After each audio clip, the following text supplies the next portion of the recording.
여러분 안녕하세요. 당구홀릭 채널지기 폴드랑입니다. 네, 오늘은 이전 시간에 살펴드렸던 분리각에 대한 내용으로 한 가지를 더 추가해 봤는데요. 기울기는 지난 시간과 동일한 45도고요. 차이점이라면 표적구가 멀어졌다 정도죠. 실전에서 현 배치도를 만났다면 아마도 세워치기를 선택하시지 않을까 싶은데요.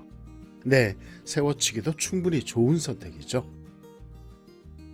두께는 약 3분의 1이고요. 당점은 느낌 팁이 살짝 들어간 12시 30분 3팁 정도면 가장 좋을 것 같습니다. 실전이라면 이렇게 세워치기를 선택하셔도 좋은데요.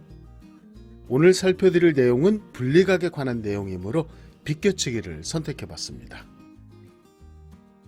사실 분리각을 정확하게만 컨트롤할 수 있다면 비껴치기도 아주 좋습니다.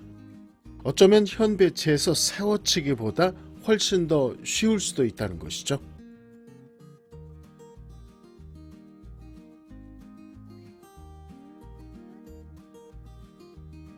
네, 현 배치에서 비껴치기로 공략하기 위해서는 반드시 가지점을 잡아야 하는데요. 즉 표적구로부터 완벽한 일직선 분리각을 만들어야 한다는 것이죠. 분리각이 가진 가장 기본적인 내용으로 따져보면 기울기 45도 각도에서 일직선 분리각을 만들기 위해서는 두께 2분의 1이 필요하고요. 당점은 횡당점이 되는데요. 즉 두께 2분의 1에 9시 3팁 당점이라는 것인데요. 하지만 막상 이 설정 값으로 공략해 보면 이상하게 뒤쪽으로 끌려버린다는 것이죠. 그렇다고 두께를 3분의 1로 줄이게 되면 이번엔 장축 쪽으로 쑥 들어가 버리게 되고요. 바로 이런 이유들 때문에 현 배치도에서 비껴치기를 선택하기가 굉장히 부담스럽다는 것이죠. 하지만 분리각에 대한 이해도를 조금만 더 올려주신다면 비껴치기가 생각보다 훨씬 더 쉬워지는데요. 네, 지금부터 현 배치도에서의 비껴치기 키포인트 깔끔하게 살펴드리겠습니다. 가장 먼저 살펴봐야 할 부분은 2분의 1 두께와 9시 3팁이 갖는 분리각의 정체죠. 네, 1쿠션 지점이 가까운 조건이라면 사실 이 설정 값은 그닥 문제가 되지 않습니다. 즉 다음과 같은 배치라면 2분의 1 두께와 9시 3팁 조합으로 얼마든지 공략이 가능하다는 것이죠. 이 배치에서는 강한 샷이 전혀 필요 없죠. 때문에 큐볼에 실려지는 직진력은 그닥 강하지 않습니다. 당연히 표적구 반발력도 작을 것이고요. 끌림 현상은 거의 발생되지 않습니다. 즉 일직선 분리각이 쉽게 만들어진다는 것이죠. 하지만 현 배치는 표적구까지의 거리가 꽤나 먼 조건이죠.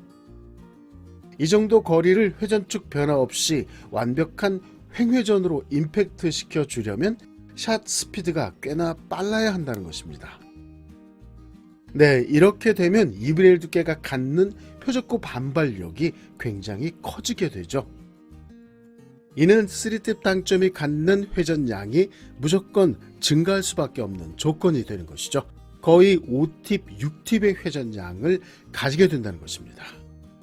표적구에서 분리되는 순간에는 일직선 분리각을 보이지만 잠시 후 바닥면 마찰력으로 인해 결국 끌림 현상이 발생되게 되는 것이죠.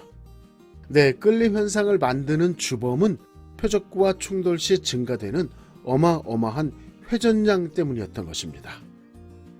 때문에 증가되는 회전량을 억제시켜주는 것이 현 배치도를 풀어내는 키포인트인데요. 네, 생각보다 아주 간단합니다. 9시 2팁 당점을 사용해 주는 것이죠. 2팁으로 구사하게 되면 증가되는 회전량은 그닥 크지 않습니다. 3팁에서 4팁 정도로 억제시켜 줄 수 있고요. 이것으로 끌림 현상도 최소화 시켜줄 수 있게 되는 것이죠. 물론 스트로크 특성에 따라 즉 다운샷과 업샷의 특성이 강하게 실려지는 샷이라면 약간씩은 차이가 있을 수 있습니다. 이 부분만큼은 어쩔 수 없이 우리들이 맞춰가야 하는 부분이고요. 오랜만에 폴드랑도 1시간 정도 가열차게 두드려본 것 같습니다. 네, 2분의 1 두께와 9시 투팁 당점 조합으로 일직선 분리각 만들기가 익숙해지게 된다면 비껴치기 공략이 한결 편해지시지 않을까 싶습니다. 갑자기 막걸리 생각이 굴뚝 같은데요. 동영상 마무리되는 대로 시원하게 한 잔 걸쳐야겠습니다. 오늘도 폴드랑과 함께 해주셔서 감사드립니다. 즐거운 당구 되시고요.